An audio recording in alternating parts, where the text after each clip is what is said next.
Hello and welcome to Sheila Lives Out Loud. My name is Sheila Monyega and I'm super thrilled you're on this channel. As always, please click subscribe and hit notifications if you haven't already, and drop us a comment in the comment section below. It's always wonderful to get feedback from you on the work that we're putting out and the conversations that we're sharing with you, especially in this COVID season.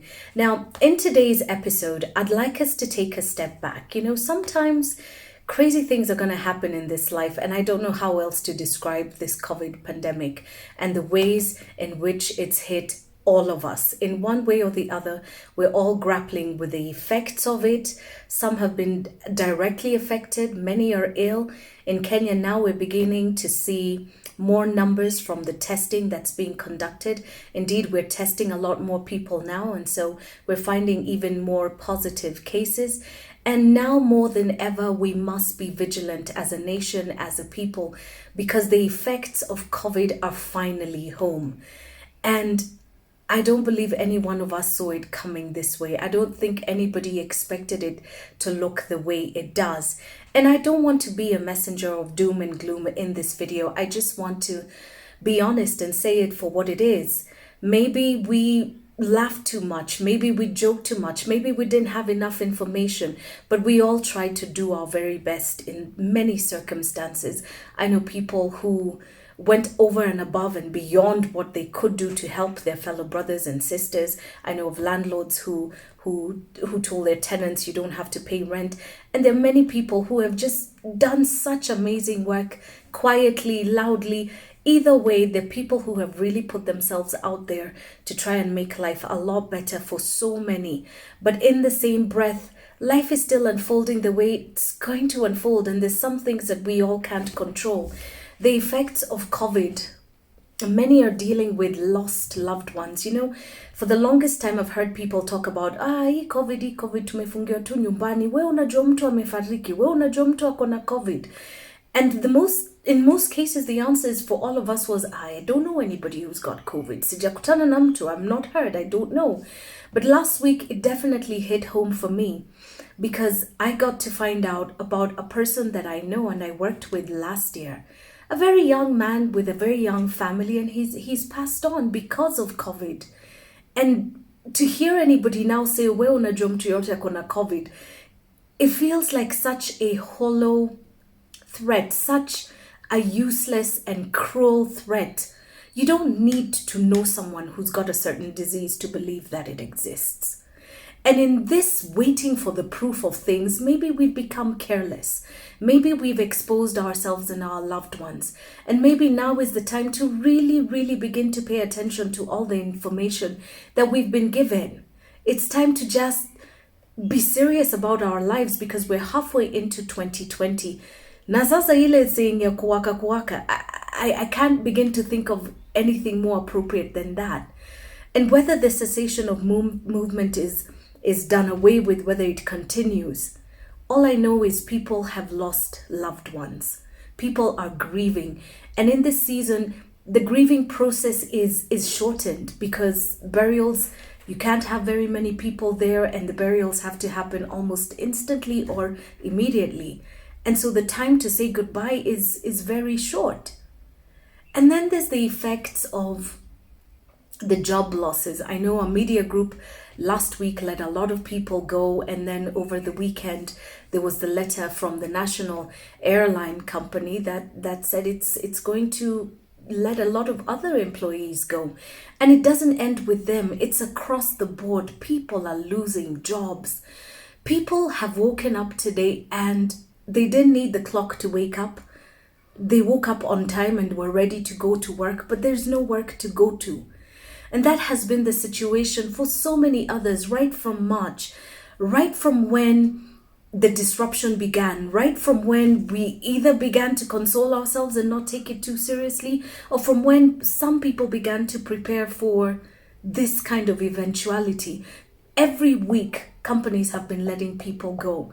And from the indications this far, it doesn't look like it's going to be something that's going to stop next week or next month. We understand companies have got to make money. People have got to be paid salaries. I think a lot of employees are already on reduced salaries as it is. But to know that so many are going home, not knowing what they're going home for. The fear is real. The insecurities are real. The challenges are real.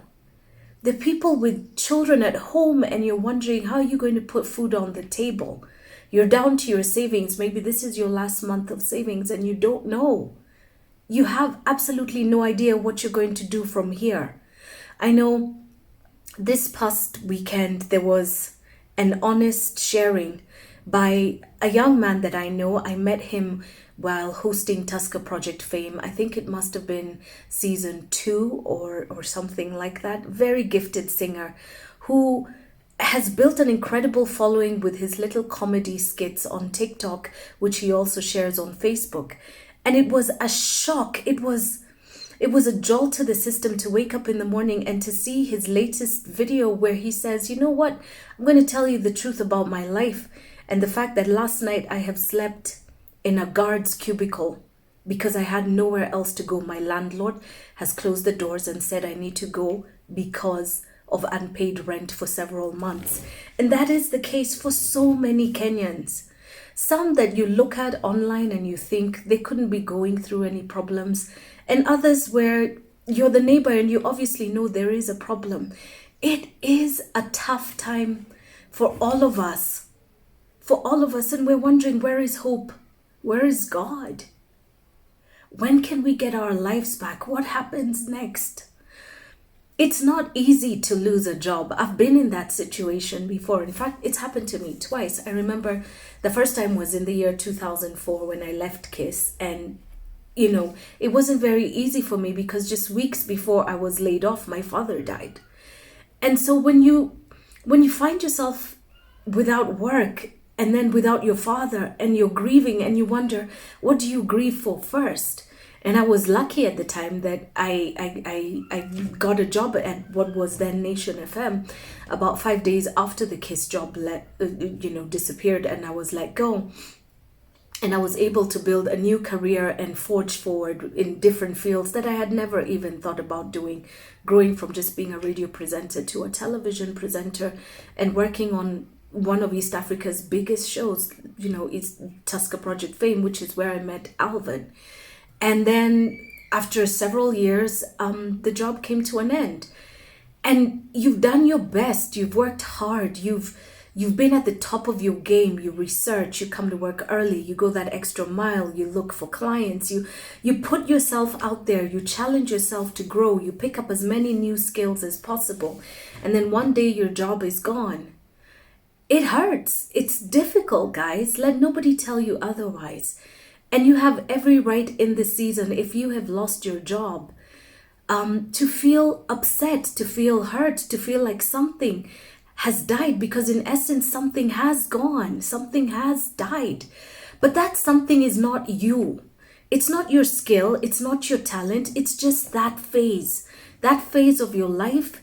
That's what's gone. But just because it's gone doesn't mean you're out of phases. No, there's more.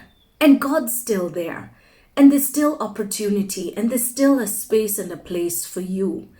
I'm a little emotional making this video because I know, and I've worked with so many amazing people who today don't have work and are probably thinking, "Sasa nitaenda wapi, nani atanisaidia?" And all I can say to you is I don't have the answers. I don't know where you're going to be next and what you're going to do next. But God has a plan. Everything that you have learned and picked up to this point is your stepping stone to the next. It's not the end of you. I mean, when my job ended, I didn't know what to do.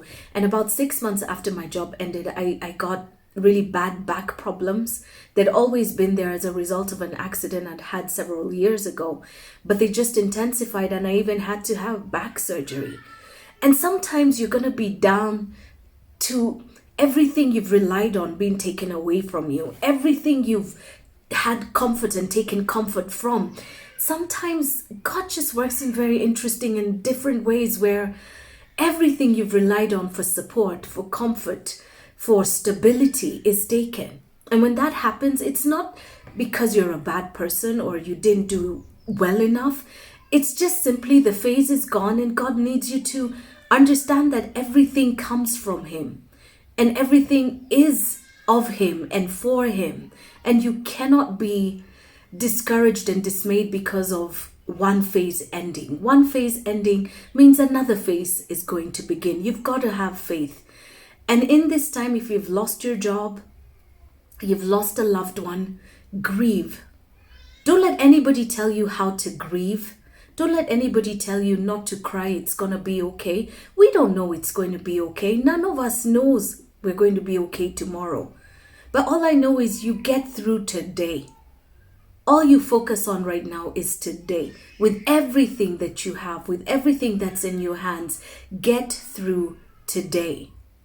Today is all you have. Today is all any of us have.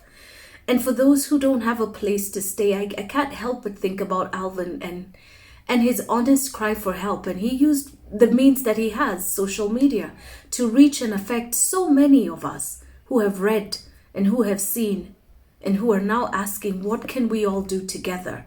Don't ignore these cries and these pleas for help from people that you know and people that you don't know. This is the hardest season for all of us. For all of us. We can't see each other. We can't spend time with each other. And some of us can't even go to the jobs that we love. But it's not the end. And I want to encourage you, it's not the end. And I'm posting a link to a conversation that I had 2 years ago with Pastor Angie, a very wonderful woman who's just such a wonderful blessing from God. I don't know what else to call her, but she is. Please watch this. Click this. If you are going through it, you know someone who's going through it, share this link with them, because it is the hardest season of our lives, where you grieve for loved ones. And in the same grief, you also grieve for your loss of income, for your loss of home. It is tough. Make no doubt about it. There is no doubt about it. But we are tougher and we will pull through. We will survive this. The opportunities will still come. It's hard, yes, but we have faith. Even that faith, mustard seed faith. Push has come to shove, and that's what you need. And if that's all you've got, then you're still in the game. Don't give up. Don't give up. Don't give up. Don't give up.